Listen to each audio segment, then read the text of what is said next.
Trump tariff war దెబ్బకు చాలా దేశాలు బెంబేలెత్తిపోతున్నాయి. ఆ ప్రభావం భారత్పై ఏ మేరకు ఉంటుంది? ఆయన అన్నంత పని చేస్తారా? మనకు ఎలాంటి సమస్య ఉండబోదని కేంద్ర ఆర్థిక మంత్రి నిర్మలా సీతారామన్ ఎందుకు చెబుతున్నారు? ట్రంప్ దూకుడును ఎదుర్కొనేందుకు ఇండియా ఎలాంటి చర్యలు తీసుకోవాలి?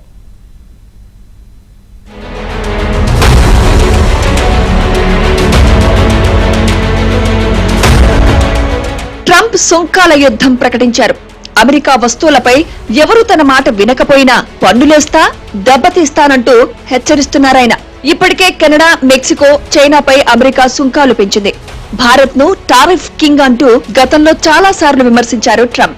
1-2 రోజులు ఆలస్యమైనా భారత్ పైన పన్నులు వేస్తారాయన. Spain is very low.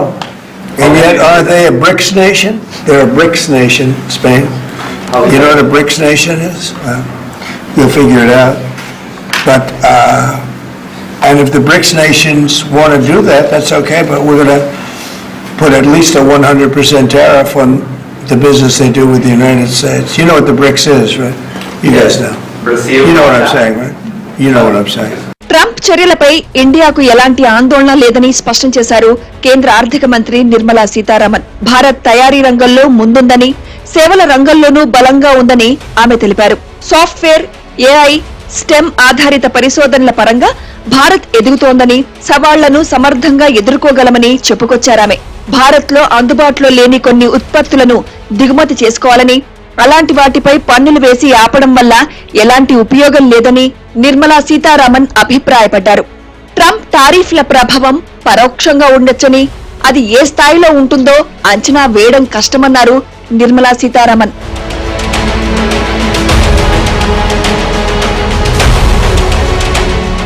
America సుంకాలు పెంచిన దేశాలతో భారత్ వ్యాపారం చేసినా అగ్రరాజ్యానికి ఆగ్రహం కలిగే ప్రమాదముంది. చైనా నుంచి దిగుమతుల వల్ల భారత్ కొంతమేర లబ్ధి పొందుతోంది. ట్రంప్ వల్ల మన దేశానికి రావాల్సిన విదేశీ ప్రత్యక్ష పెట్టుబడులు తగ్గే అవకాశం ఉంది.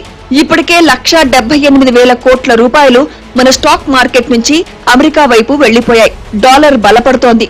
రూపాయి విలువ రోజు రోజుకు దిగజారుతోంది. ట్రంప్ ముందుగా టారిఫ్లు పెంచిన దేశాల జాబితాలో భారత్ లేకపోవడం కొంతలో కొంత ఊరట. చైనా లాంటి దేశాలు ఇప్పటికే ఆగ్నేయాసియా దేశాల్లో కంపెనీలు పెట్టి ఉత్పత్తి చేసి అగ్రరాజ్యానికి పంపిస్తున్నాయి. ఈ విధంగా ట్రంప్ ట్యాక్సుల నుంచి డ్రాగన్ కంట్రీ తప్పించుకుంటోంది. ఈ రోజున డొనాల్డ్ ట్రంప్ గారి టారిఫ్ వార్ ప్రభావం ఏషియా మార్కెట్లని భయకంపితుల్ని చేసింది. దీని ప్రభావం భారత్ పైన ఎలా ఉంటుంది? దీన్ని మనం పెద్దగా భయపడాల్సిన అవసరం లేదు. నిర్మలా సీతారామన్ గారు చెప్తున్నటువంటి మాటలతో మనం ఏకీభవించలేమండి. ఎందుకంటే టారిఫ్ వార్ యొక్క ఎఫెక్ట్ కేవలం ఏషియాలో ఉన్నటువంటి మిగతా దేశాల మీదే కాదు, భారతదేశం మీద కూడా ఖచ్చితంగా ఉంటుంది, మన మార్కెట్ల మీద కూడా. ఈ యొక్క భయాలు అనేటువంటి కేవలం తాత్కాలికమే అవ్వచ్చు. మన క్రమేణా ఏమవుతుందంటే టారిఫ్ వార్ అనేటువంటిది ఒక పర్మనెంట్ విషయం కాదు. ఈ రోజున అమెరికా కనుక వేరే దేశాల మీద టారిఫ్ వార్ను విధిస్తే వారికి రెసిప్రొకసీ కూడా వస్తుంది. కాబట్టి వీటన్నిటినీ దృష్టిలో ఉంచుకుని బహుశా యుఎస్ కూడా పునరాలోచనలో పడేటువంటి అవకాశం ఉంది. ముఖ్యంగా భారతదేశంతో ఉన్నటువంటి సత్సంబంధాల కారణంగా ఇండియా విషయంలో ఈ టారిఫ్ వార్లో మరింత ముందంజ వేయకపోవచ్చని కూడా అనిపిస్తుంది. అందుకని అతి స్వల్ప కాలంలో ఈ యొక్క ప్రభావం మార్కెట్ మీద ఉంటుంది. మధ్యకాలంలో, దీర్ఘకాలంలో ఎక్కువ ప్రభావం ఉండకపోవచ్చు అని చెప్పి మనం తెలుసుకోవటం మంచిదండి. ట్రంప్ ఇమిగ్రేషన్, టారిఫ్ చర్యల వల్ల భారత్ లోనూ కొద్దిమేర ద్రవ్యోల్బణం పెరిగే ప్రమాదం ఉంది. డాలర్ డామినేషన్ వల్ల రూపాయి బలహీనపడి మన సంపద ఆవిరవుతోంది. అటు ట్రంప్ టారిఫ్ వార్ దెబ్బకు అమెరికన్లు కూడా ధరలు పెరుగుతుండటంతో చితికిపోతున్నారు. వృద్ధి రేటు మందగించే ఛాన్స్ ఉందని అమెరికా ఛాంబర్ ఆఫ్ కామర్స్ విమర్శించింది. తాను అధికారంలోకి వస్తే నిత్యావసరాలు, పెట్రోల్ ధరలు, వాహనాలు, ఇళ్ల ధరలు తగ్గిస్తానని ఎన్నికల్లో హామీ ఇచ్చారు ట్రంప్. ఇవి తగ్గకపోగా మరింతగా పెరుగుతున్నాయి.